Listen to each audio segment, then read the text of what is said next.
Hello students, my name is Nikhil Saini and welcome to our YouTube channel Delhi Institute for Civil Services। आज के हमारे इस video lecture में हम discuss करने वाले हैं रीजनल पॉलिटिकल पार्टीज के बारे में। जब भी हम पॉलिटिकल पार्टीज की बात करते हैं तो दो चार जो नेशनल पार्टीज हैं उन्हीं के बारे में डिस्कशन करके हम अपनी बात को रोक देते हैं। बट क्या ये इंपॉर्टेंट नहीं है कि हम रीजनल पार्टीज को भी डिस्कस करें? क्यों इंपॉर्टेंट हो जाती है रीजनल पार्टीज? क्या रीजन था कि रीजनल पार्टीज हमारे सामने आई, और उसी के साथ साथ किस तरीके से ये बहुत ही इंपॉर्टेंट रोल प्ले करती है हमारी डेमोक्रेसी के अंदर, उसके बारे में भी हम चर्चा करेंगे। तो चलिए शुरू करते हैं आज का हमारा वीडियो लेक्चर। और सबसे पहले जानते हैं फीचर्स ऑफ रीजनल पार्टीज कि क्या क्या फीचर्स होते हैं उनके। सबसे पहला feature, operates with in particular state और ए स्पेसिफिक रीजन। मतलब ये अपना दायरा काफी ज्यादा एक्सटेंड नहीं करती, इनका दायरा एक सीमित होता है या तो एक पर्टिकुलर स्टेट तक या उस रीजन से, मतलब उसके एडजॉइनिंग स्टेट्स जो हैं वहां पे ये एक्टिव रहेंगी। ये पहला इनका फीचर है। दूसरा, articulates regional interest. National level की जितने भी मुद्दे हैं उनमें इनका कम इंटरेस्ट रहता है, बट जो रीजनल लेवल के मुद्दे हैं, जो उस स्टेट के पर्टिकुलर उस स्टेट के मुद्दे हैं, उनके अंदर ये ज्यादा जो है अपनी टिप्पणियां देते हैं और ज्यादा इंक्लूड होते हैं। Third, concerned with particular cultural, religious, linguistic और एथनिक ग्रुप।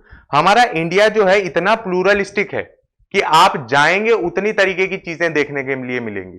अब एक चीज मैं आपको कह दूं कि क्या मालूम कौन से गली नुक्कड़ पे आपको क्या देखने मिल जाए हिंदुस्तान के अंदर, तो वो भी कुछ गलत नहीं होगा, क्योंकि इतने तरीके के कल्चर हैं, इतने तरीके की लैंग्वेज है, रिलीजन है, कास्ट है कि हम कुछ भी नया पा सकते हैं। पूरा हम हमारा जीवन हिंदुस्तान के अंदर बिता देंगे, बट फिर भी पूरा हिंदुस्तान हम एक्सप्लोर नहीं कर पाएंगे। इसलिए ये क्या करते हैं, ये उस पर्टिकुलर कल्चर को जो उस स्टेट के अंदर, उस रीजन के अंदर आता है, या फिर वहां का जो रिलीजन है, लैंग्वेज है, कास्ट है, उन्हीं पे फोकस करता है। Fourth, aims to capture political power at state level. अब इनका ये एम एंड ऑब्जेक्टिव नहीं रहता कि ये नेशनल लेवल पे कभी अपनी गवर्नमेंट बनाए, ये बिल्कुल भी नहीं रहता, बट इनका इंफ्लुएंस नेशनल लेवल पे भी रहता है, जो मैं आगे जाके आपको इंपॉर्टेंस में समझाऊंगा। तो प्लीज एंड तक वीडियो लेक्चर में जुड़े रहिएगा। तो ये कहां की पॉलिटिकल पावर को कैप्चर करना चाहते हैं, तो स्टेट लेवल की। Fifth, desire for greater regional autonomy.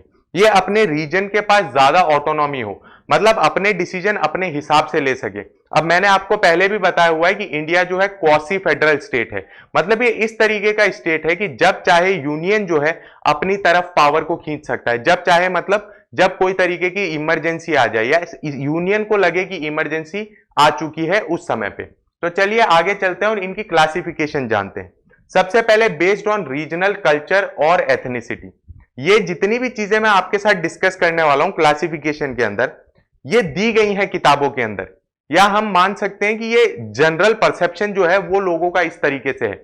But regional party की क्लासिफिकेशन बहुत ज्यादा हो सकती है। आप जैसे चाहें वैसे रीजनल पार्टी को क्लासिफाई कर सकते हैं।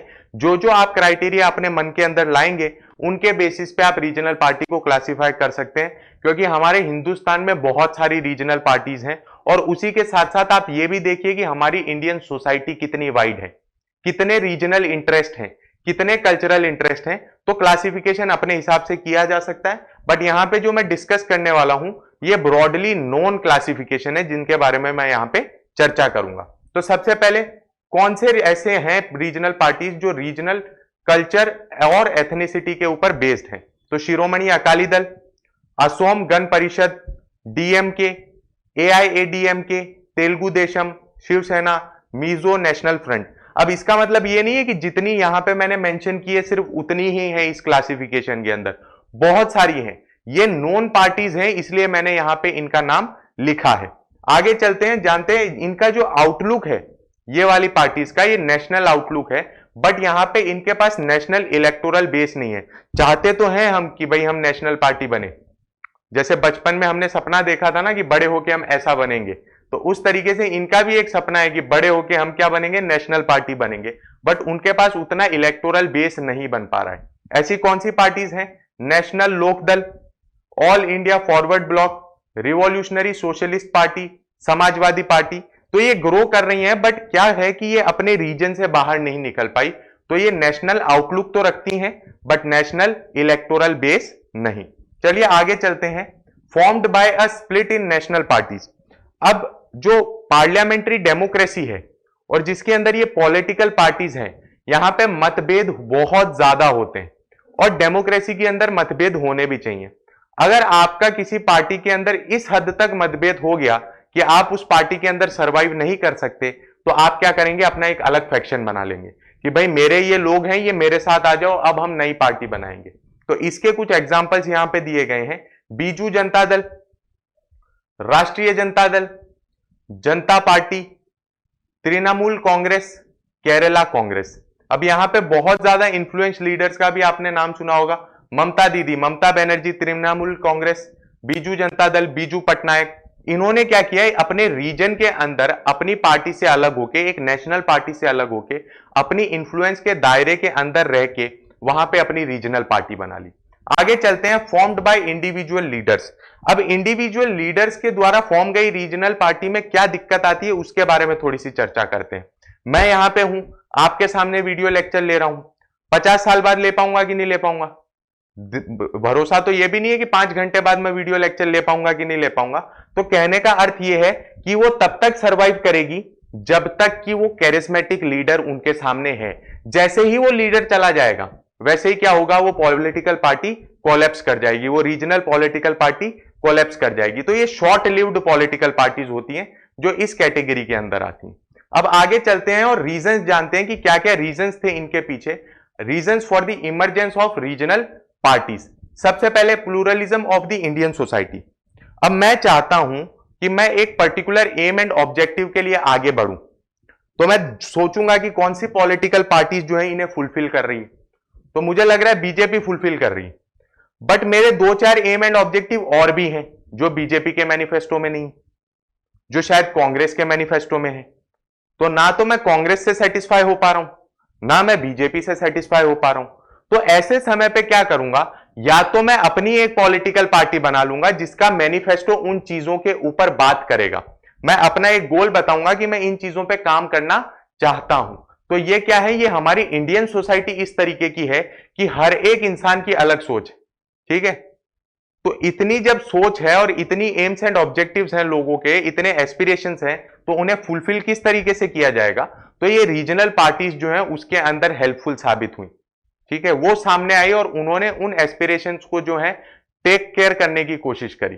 अब आगे चलते हैं, रीजनल इम्बैलेंस। हर एक रीजन जो है इंडिया का वो अलग अलग है, कुछ ज्यादा डेवलप्ड है, कुछ कम डेवलप्ड है। अब इसमें ब्रिटिशर्स का बहुत ज्यादा योगदान रहा। उनको जो जो चीजें चाहिए थी, जहां जहां से उन्हें बेनिफिट हो रहा था इकोनॉमिकली, वो चीजें उन्होंने जो है अपलिफ्ट कर दी, और जहां जहां से उनको बेनिफिट नहीं था उन्हें डेवलप किया ही नहीं। वो प्रॉब्लम आज भी हम फेस कर रहे हैं। तो इसके कारण भी क्या है, रीजनल पार्टी सामने आती हैं। वो रीजन डिमांड करते हैं कि भाई हमारा डेवलपमेंट कौन करेगा, और वो रीजनल पार्टीज उस मुद्दे को ऊपर लेके जाती हैं। Third, for separate identity. अब आप देख पा रहे हैं कि अलग अलग जगह जो है सेपरेट आइडेंटिटी मूवमेंट्स चल रहे हैं, और उनको ऊपर लेके आती हैं ऐसी रीजनल पार्टीज। क्योंकि नेशनल पार्टी तो वैसे मुद्दे उठाएगी नहीं, क्योंकि उनका जो इलेक्टोरल बेस है वो नेशनल है। अब एक जगह के अगर मुद्दे उठा रही है तो दूसरे जगह के लोगों को क्या कर रहे हैं, वो निराश कर रहे हैं। वहां के लोग बोलेंगे कि ये चीज तो गलत हो रही है। Fourth, failure of national party to meet regional demand. Again that point, कभी भी नेशनल पार्टी जो है उतना फोकस नहीं करती रीजनल डिमांड्स पे। अब आप ये चीज देख पाते हैं, मैं किसी पर्टिकुलर पार्टी के बारे में नहीं बोलूंगा, मैं सिर्फ आपको ये कहूंगा जो दिल्ली में बैठी हुई सरकार है उसने कितना ध्यान दिया। आज की बात नहीं कर रहा मैं, 1947 से लेकर 2022 की बात कर रहा हूं। कितना ध्यान दिया नॉर्थ ईस्ट के स्टेट्स पे जो काफी ज्यादा अंडर डेवलप्ड है, क्या कोई इतना पर्टिकुलर उस पर फोकस किया? तो इसलिए जरूरी हो जाती हैं जो रीजनल डिमांड्स हैं उसे फुलफिल करने के लिए regional parties. Fifth, charismatic personality. एक कोई नेता उनमें से उठ खड़ा हुआ, तो जब अपना कोई नेता उठ खड़ा होता है ना, तो हमें लगता है कि नहीं, ये इंसान हमारा है, ये हमारे लिए जरूर कुछ करेगा। तो ये भी एक रीजनल पॉलिटिकल पार्टीज फॉर्म करने में हेल्प करता है। Six, factional fights between the large parties. अब जो बड़ी बड़ी पार्टीज हैं, जैसे मैंने आपको एग्जांपल दिया ममता बनर्जी जी का, उसके साथ बीजू पटनायक जी का, तो जहां पे भी डिफरेंस ऑफ ओपिनियन होते हैं वहां पे क्या होगा, फैक्शंस हो जाएंगे और एक रीजनल पार्टी बन जाएगी। इसकी बहुत ज्यादा संभावना है। तो ये रीजंस हो जाते हैं इमरजेंस ऑफ रीजनल पार्टीज के लिए। अब आगे चलते हैं और इंपॉर्टेंस जानते हैं कि क्यों इंपॉर्टेंट है। इस सेक्शन के लिए मैं सबसे ज्यादा एक्साइटेड हूं, क्योंकि यही हमें मालूम चलता है कि क्यों रीजनल पार्टीज हमारे लिए इतनी इंपॉर्टेंट हो जाती हैं। सबसे पहले, better governance and stable government. Better governance कैसे? मैं हर एक चीज जानता हूं मेरे रीजन की। मैं गुजरात में रह रहा हूं, मैं गुजरात का हूं तो मैं गुजरात की हर एक चीज जानता हूं। अगर मैं यहां पे मेरी पॉलिटिकल पार्टी लाता हूं और अगर यहां पे मेरी सरकार बनती है तो ऑब्वियसली मेरे पास ज्यादा उसकी डिटेल्स होंगी कि किस तरीके से गवर्नेंस को बेटर किया जा सकता है, स्टेबिलिटी एक बेटर होगी क्योंकि गुजरात के लोग मुझे जानते हैं। तो इस तरीके से ये हर एक रीजन पे इंप्लाई करता है। Second, posed challenge to era of one party dominance. Rajni Kothari ने बहुत बढ़िया चीज कही, era of one party dominance. मतलब कांग्रेस ने, आपने देखा होगा 1947 से लेके 65 तक बहुत ही तगड़ा रूल किया और वो वन पार्टी डोमिनेंस के अंदर रहे। तो इसको चैलेंज करती है। जब छोटी छोटी रीजनल पार्टीज उठ खड़ी होती है ना, तब वो एक बड़ी हेजेमनी के खिलाफ आ जाती हैं। तो यहां पे डिक्टेटरशिप कम हो जाती है, ऑथोरिटेरियन गवर्नमेंट का रूल जो है वो कम हो जाता है क्योंकि यहां पे रीजनल पार्टीज अपने भी व्यूज सामने रखते हैं। स्ट्रेंथन्ड फेडरलिज्म। फेडरलिज्म स्ट्रेंथन कैसे होगा उसके बारे में मैं आपको एक एग्जांपल देता हूं। देखिए, फेडरलिज्म का सिंपल मीनिंग ही यह है कि कॉन्फ्लिक्ट हो between the state and the centre. अब आप थोड़े से चौंक गए होंगे कि मैं ऐसा क्यों कह रहा हूं। कॉन्फ्लिक्ट वही होता है जहां पे एक्सप्रेशन की आजादी हो, ठीक है। कॉन्फ्लिक्ट वही होता है जहां एक्सप्रेशन की आजादी हो। यहां पे बात करते हैं फोर्थ पॉइंट की, close to grass root level. Grass root level के क्लोज है एकदम। वो किस तरीके से, मैं यहां से उठ खड़ा हुआ हूं, मैं यहां का नेता हूं, मेरी रीजनल पार्टी है, इसलिए आप ये चीज देख पा रहे होंगे कि ग्रास रूट लेवल के पास में हूं मैं उन लोगों को जानता हूं, वो लोग मुझे जानते हैं, कभी भी मेरे घर पे आ सकते हैं, मुझे पकड़ के ले जाएंगे कि साहब ये काम क्यों नहीं हुआ। आप तो इलेक्शन के अंदर बोल रहे थे, क्या ये किसी नेशनल पार्टी के लिए होगा? नहीं होगा। मैं जिन एमपी एमएलए को भी यहां पे इलेक्ट करवाऊंगा, जिनको टिकट दूंगा, वो भी गली नुक्कड़ के होंगे, आस पड़ोस वाले उन्हें जानते होंगे, कभी भी पकड़ के ले जाएंगे कि साहब ये काम नहीं हुआ। कौन करवाएगा ये चीज? More options for voters. Voters के लिए बहुत सारे ऑप्शंस होने चाहिए ताकि उनकी जो डिमांड्स हैं वो फुलफिल हो, वो जो चाहते हैं वो सारी चीजें फुलफिल हो जाए। Sixth, attention to regional problems. Regional problems को ध्यान दिया जाएगा, रीजनल प्रॉब्लम्स पे उनको जो है प्रॉपरली देखा जाएगा और इसलिए ये इंपॉर्टेंट हो जाता है कि कभी भी नेशनल प्रॉब्लम की वजह से रीजनल प्रॉब्लम्स जो है वो अनदेखी ना रह जाएं। सेवेंथ, से ऑफ माइनॉरिटी। मेरी पर्सनल डेफिनेशन डेमोक्रेसी की ये है that democracy is that form of government in which majority government rules with the interest of minority people. अब यहां पे ये चीज देखिए माइनॉरिटी का ध्यान रखा जा रहा है। किस तरीके से? अगर मैं ट्राइबल हूं फॉर एग्जांपल, मेरी ज्यादा सुनवाई नहीं हो रही, मैंने क्या किया, अपनी एक पॉलिटिकल पार्टी बनाई और अपने उस इलाके से मैंने 2 लोगों को इलेक्ट करके भेज दिया स्टेट लेजिस्लेटिव असेंबली के अंदर। वो वहां पे बहसबाजी करेंगे, वो वहां पे तर्क करेंगे और वहां पे मेरी चीजें सामने आएंगी, उन ट्राइबल्स की चीजें सामने आएंगी। तो ऐसी कोई भी माइनॉरिटी नहीं रहेगी जिसका जो भी विचार है वो पीछे रह जाए, वो अनसुना रह जाए। 8th point, important role in coalition government.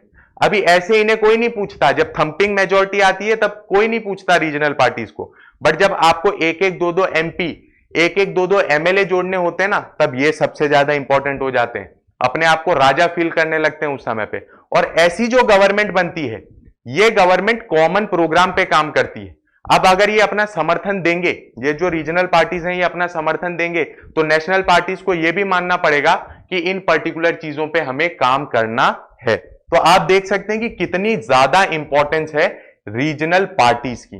So this was all about today's video lecture. I hope you liked it. Thank you very much for watching, and please like, share and subscribe our YouTube channel. Thank you.